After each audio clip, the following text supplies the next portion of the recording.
Shalom, salam sejahtera bagi kita semua. Yang terhormat Bapak Ibu dosen penguji, perkenalkan, nama saya Dodi Pranatas Tepu, mahasiswa PPG Agama Katolik dalam jabatan BEK 3 tahun 2025 di Sekolah Tinggi Pastoral Kateketik Santo Fransiskus Assisi Semarang dengan NIM 25309-356.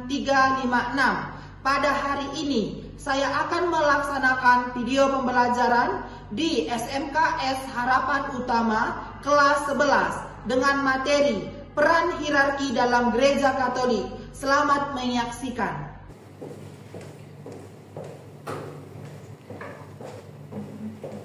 Selamat pagi semuanya. Pagi, Pak. Shalom. Shalom. Apa kabar? Baik. Oke, kita langsung menyanyikan lagu Indonesia Raya yang dipimpin oleh Kelly. Semuanya berdiri ya.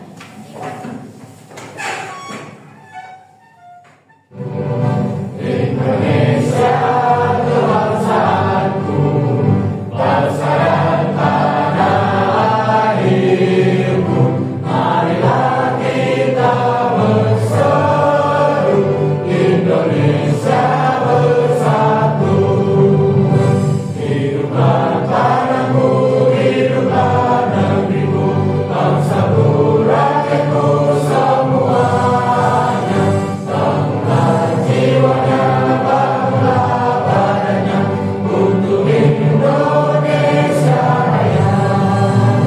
Indonesia Raya, merdeka, merdeka, tanahku, negeriku yang ku cinta. Indonesia Raya, merdeka, merdeka, hiduplah Indonesia Raya. Indonesia Raya, merdeka, merdeka, tanahku, negeriku yang ku cinta. Indonesia Raya, merdeka, merdeka, hiduplah Indonesia Raya. Terima kasih Kelly. Tepuk tangan untuk Kelly-nya. Oke, selanjutnya kita akan mulai dengan doa pembuka. Siapa yang bisa bawa doa pembuka? Ya, Pak. Oke, masuk ke depan atas sana. Mari kita mulai doa.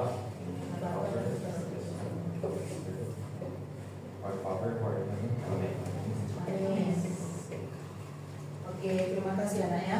Oke, siap ini kita akan menyanyikan seorang lagu dan bergerak, gerakkan semua badannya dan bersemangat ya anak ya. Oke, Pak.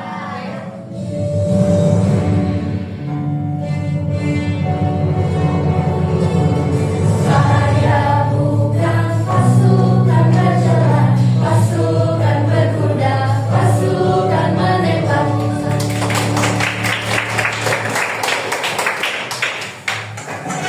Oke, langsung buka bukunya ya. Sekarang kita akan masuk ke bab selanjutnya, itu adalah peran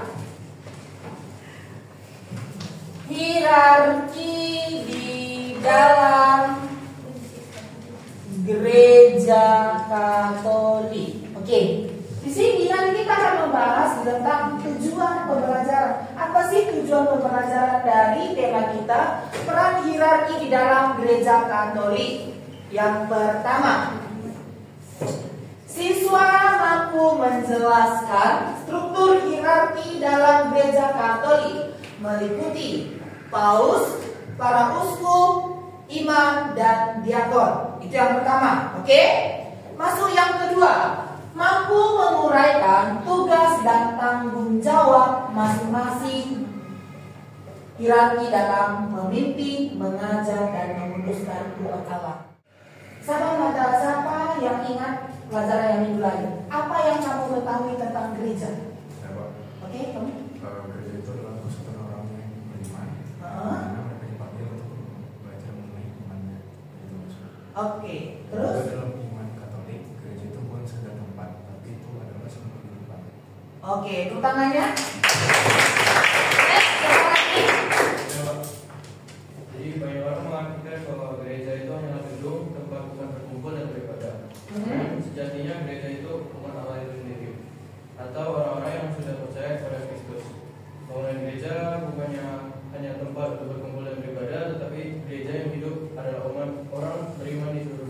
Oke, bagus sekali. Tepuk tangan lagi.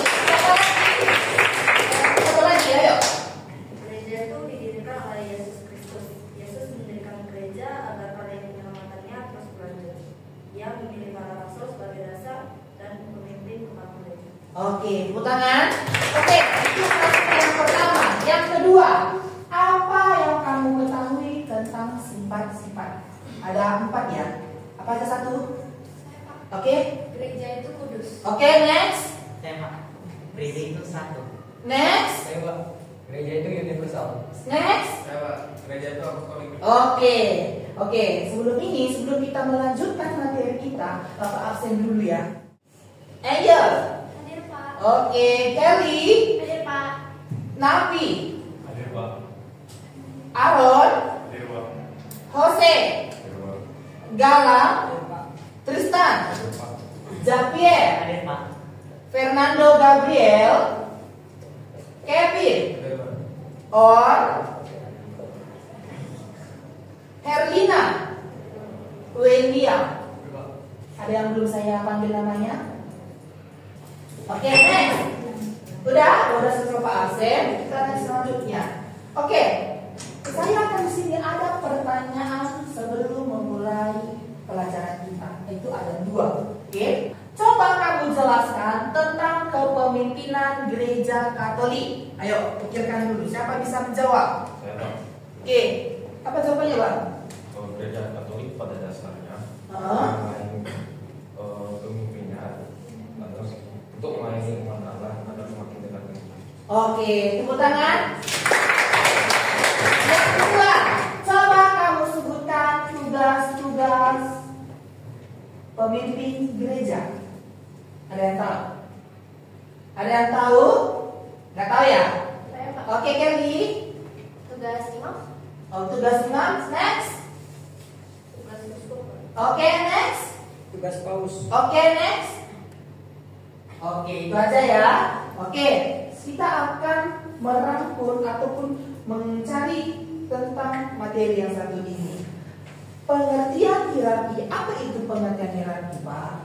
Susunan dan tata tertib atau tingkat pusat gereja Katolik ada di Roma. Ini di bawahan Santo Petrus. Santo Petrus itu siapa? Itu adalah salah satu murid Tuhan Yesus. Oke, next. Di situ kardinal, membantu paus dalam memimpin gereja Katolik. Ini ada di satu negara, contohnya di Indonesia di Jakarta.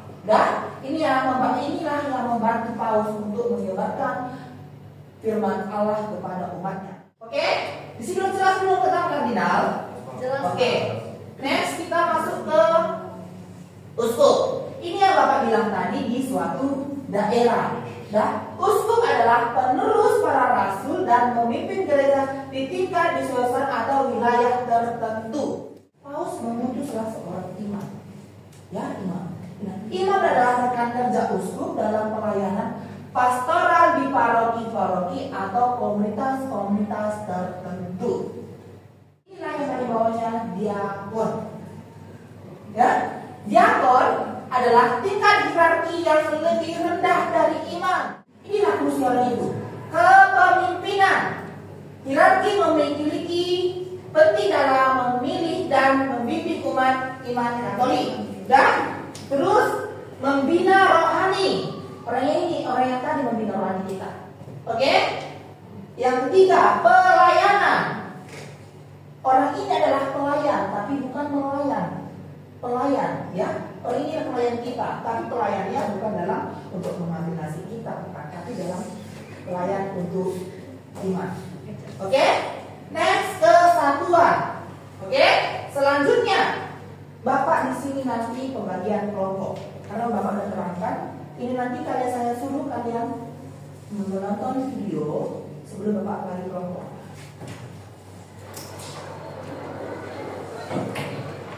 Sesudah itu Yesus keluar dan bertemu dengan seorang penagih pajak bernama Levi yang sedang duduk di pintu gerbang kota Nabi.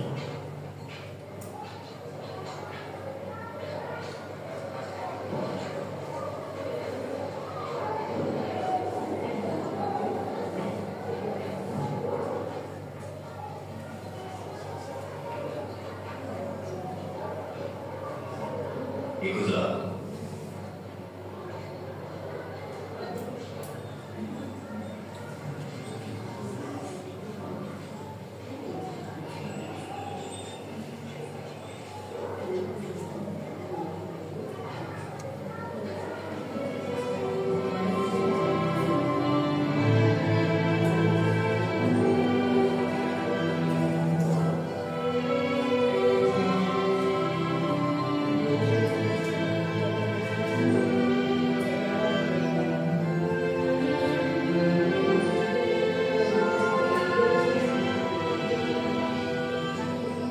Kemudian Yesus pergi ke bukit dan berdoa sepanjang malam.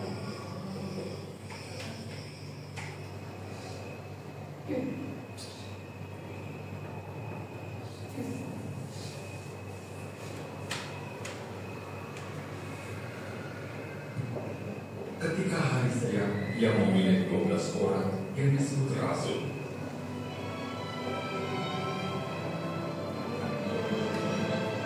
Simon, yang juga disebut Petrus,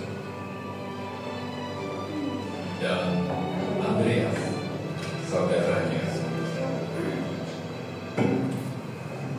Yakobus,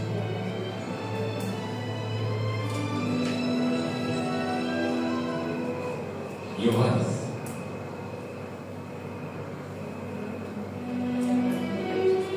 Filipus, Bartolomeus, Matius,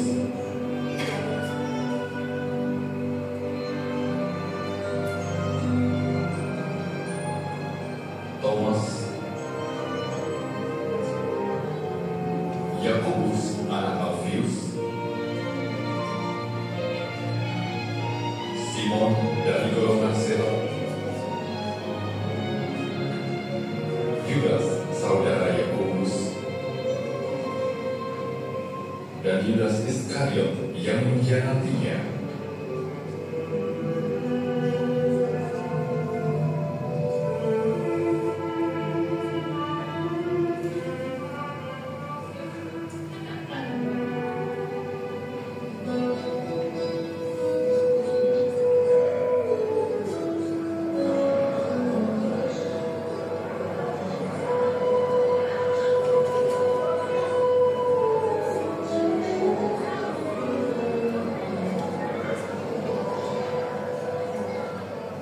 Berbahagialah kamu yang miskin, karena kamu umat Allah. Dan kamu yang sekarang lapar akan dikenyangkan, dan kamu yang sekarang menangis akan tertawa. Berbahagialah kamu kalau dibenci, ditolak, dihina, dan difitnah oleh karena anak manusia. Bersukacita dan bergembiralah, sebab sesungguhnya uang besar di sorga, karena para nabi pun telah diperlakukan demikian.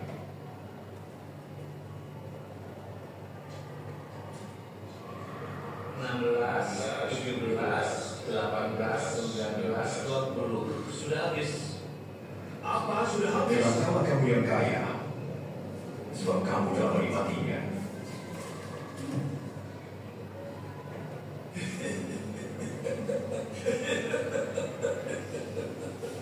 Dia tidak ingin kaya. Pasti dia orang gila. Celakalah kamu yang sekarang tertawa, karena kamu akan menangis. Celakalah jika semua orang memuji kamu, seperti pujian kepada nabi-nabi palsu. Aku berkata kepadamu, kasihilah musuh. Berbuatlah baik bagi yang membencimu. Mintalah berkat bagi yang mengutuk. Berdoa bagi yang mencacimu.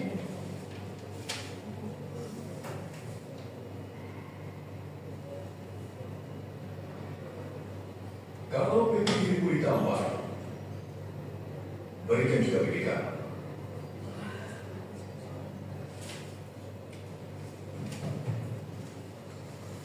Siapa mengambil bajumu, biarkan dia mengambil jubahmu juga. Berilah orang yang meminta padamu. Jangan minta kembali milikmu yang telah diambil orang. Berbuatlah apa yang kau kehendaki orang lain berbuat.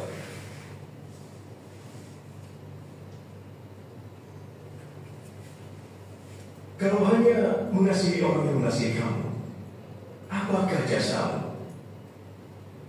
Orang berdosa pun melakukannya. Kalau kamu hanya berbuat baik kepada orang yang berbuat baik, apakah jasamu? Orang berdosa pun melakukannya. Bagaimana mungkin ia menjawabnya? Bagaimana mungkin ia berbicara kepadanya? Menjijikkan.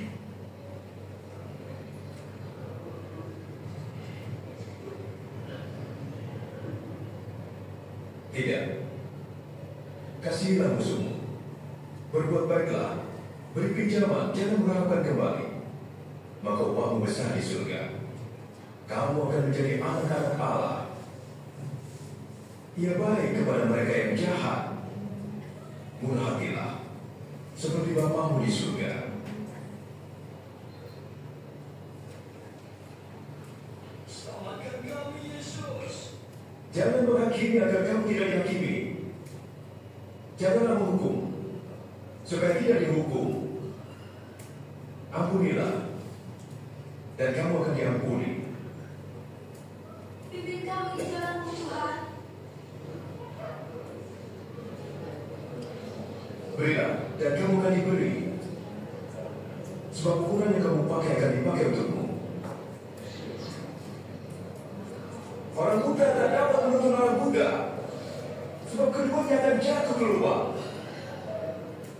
Mengapa kau melihat serumban di mata saudaramu, tapi paut di matamu tidak? Dan Bapak udah taruh di draft, nanti kalian kerjakan di sini ya.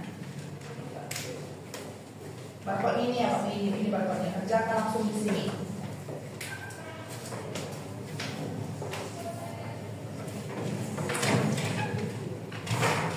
Ya, kelompok 1 mengerjakan soal nomor 1. Kelompok 2 kerjakan soal nomor 2. Kelompok 3 dikerjakan soal di kelompok 3. Kalian kelompok 2 kan? Kerjakan nomor 2.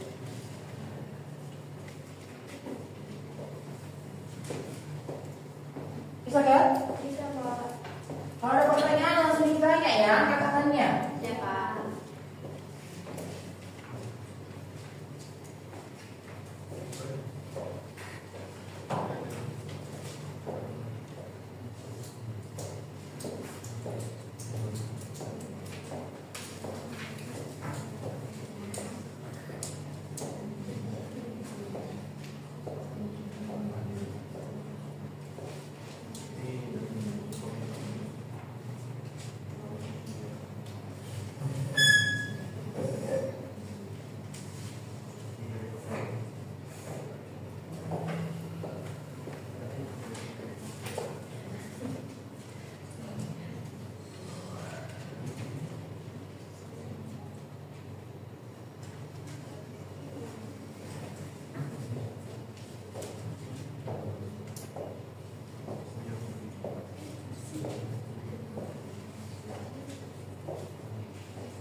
Bisa yang benar?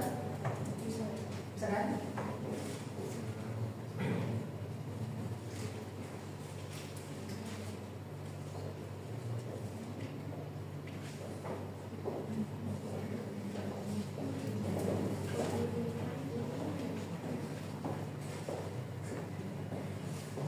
Oke, udah? Ya, Pak. Udah? Udah? Oke. Udah selesai semua kan? Ya, Pak. Oke, siap ini kita langsung gerakkan badan kita dulu. Gerakkan badan kita. Oke, biar tidak ngantuk ya.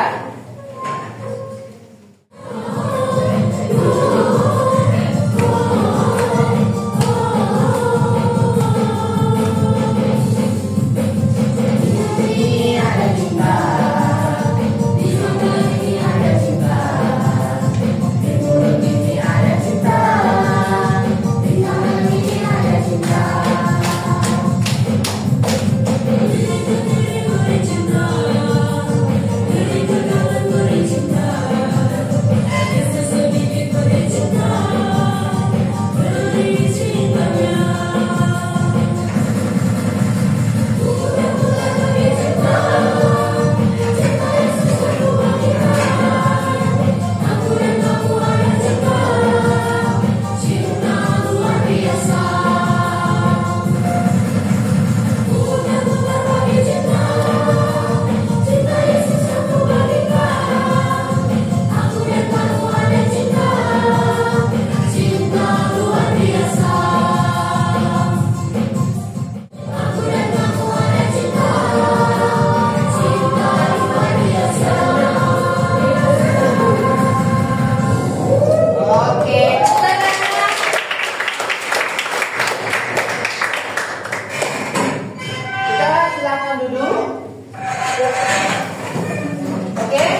film ataupun tentang sedikit cuplikan Yesus memanggil murid-muridnya. Sekarang setiap kelompok mempunyai Alkitab, ya kan?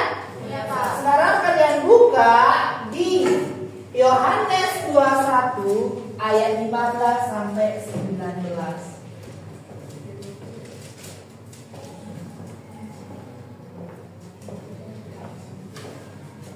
Tadi apa percaya Pak? Diberitanya Pak? Diberitanya.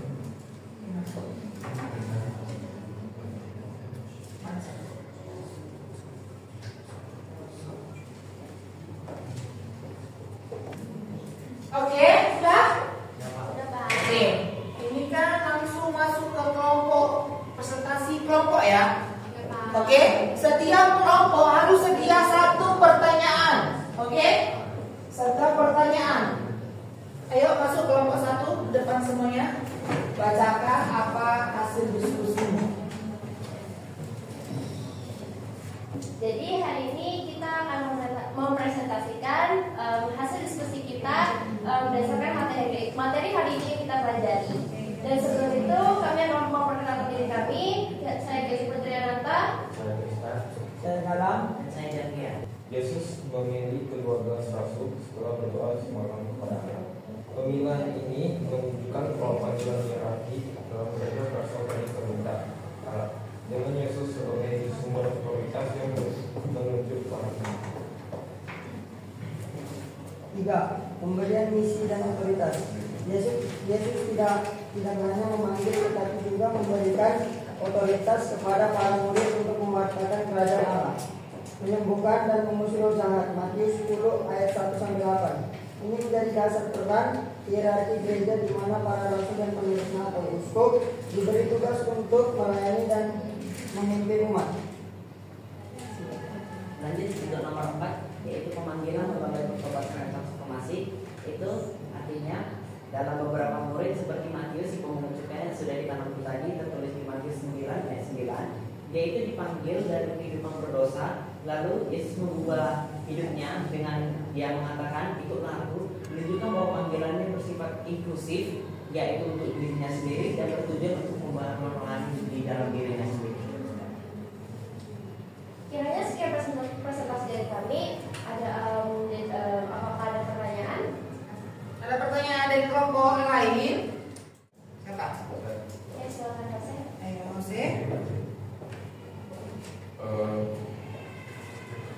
Saya dari kelompok 2 yang mengingatkan mengenai sebutkan peran para rasul setelah Yesus naik ke surga. Oke, jadi terima kasih sebelumnya untuk selesai. Jadi hubungannya itu hierarki gereja yaitu paus, para uskup, imam dan diakon. Itu tuh merupakan penerus tugas para rasul, dan paus sebagai pengganti Santo Petrus, dan para uskup sebagai penerus para rasul lainnya, dan para imam serta diakon membantu tugas para tersebut. Oke, jelas? Jelas. Ada pertanyaan lain? Tidak. Oke, tepuk tangan ke kelompok 1.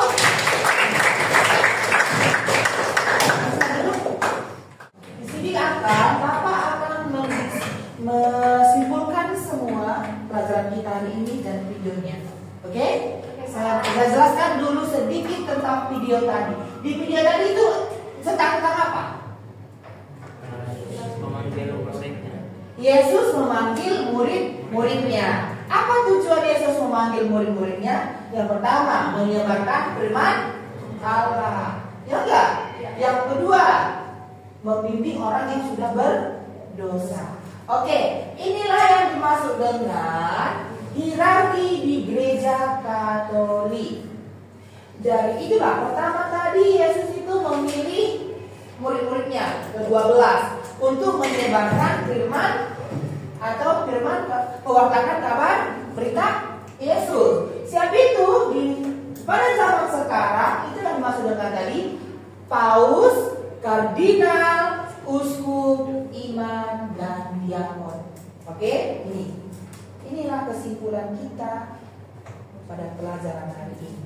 Hierarki dalam gereja Katolik merupakan struktur yang penting untuk menjaga kesatuan, bimbing rohani dan pelayanan dalam tubuh gereja. Dengan memahami hierarki umat Katolik Apalagi menghargai peran dan tugas masing-masing dalam membangun gereja dan mewartakan Injil. Dalam materi ini ada pertanyaan dulu? Sudah jelas, Pak. Sudah jelas semuanya? Sudah mengerti? Kalau udah masuk nanti ujian dan bisa jawabnya? Bisa. Oke, Bapak nanti kamu coba dulu ambil catatanmu. Dah? Ambil catatanmu. Yang pertama, apa yang kamu ketahui tentang hierarki? Next.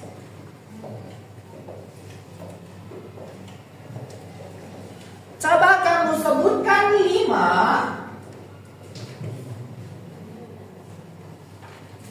tugas hierarki yang sering kamu lihat. Terus yang terakhir tulis kesimpulannya. Kesimpulan yang tidak kita buat. Pegang buku ya nak? Oke, tunggu bukunya sekarang.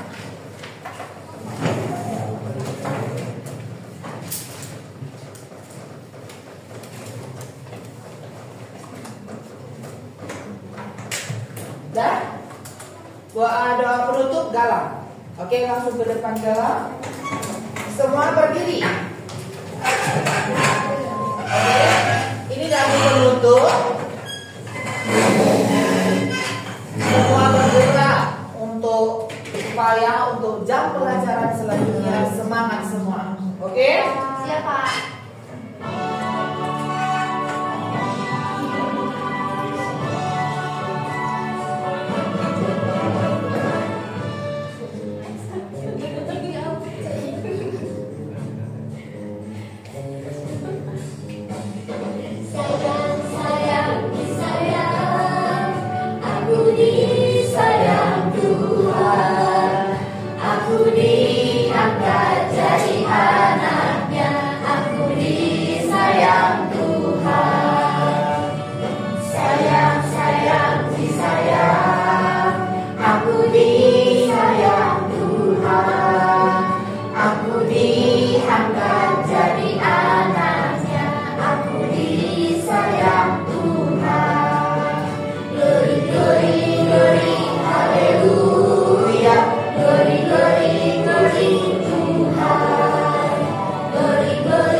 Oke, duduk teman-temannya. Oke, terima kasih semuanya. Pelajaran hari ini telah selesai. Kita lanjut untuk minggu depan. Pertama semuanya. Kita lihat tempatnya masing-masing. Selamat siang.